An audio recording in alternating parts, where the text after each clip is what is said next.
একবার কালী বলো। আগের দিন শেয়ার করেছিলাম আমার মা কালীর এরম রূপের ছবি আঁকার গল্পটা, আর সাথে অর্গানিক কালারগুলো কিভাবে তৈরি করেছিলাম সেগুলো।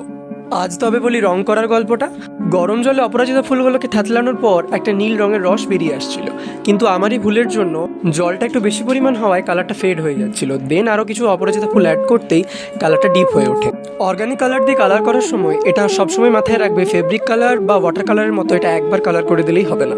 রংটা শুকিয়ে যাওয়ার পর একবার বা দুবার তার উপর আরো কোট চাপাতে হবে। ওই সেম প্রসেস ফলো করে আমি লাল জবা ফুলের রস দিয়ে মা কালীর শাড়ির রংটাও করে নিই। এরপরে কাঁচা হলুদ বাটার রসটা স্টোর করা যাচ্ছিল না, তাই ওখান থেকে র ভাবে নিয়ে আমি মহাদেবের বাঘঝালটা রং করি।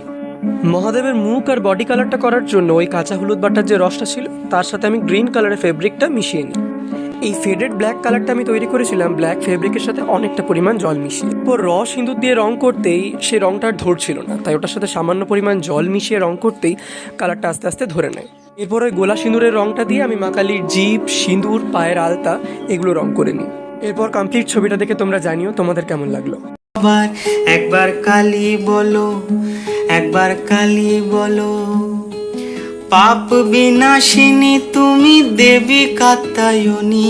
অসুর নাশিনী তুমি, অভয় দলনী।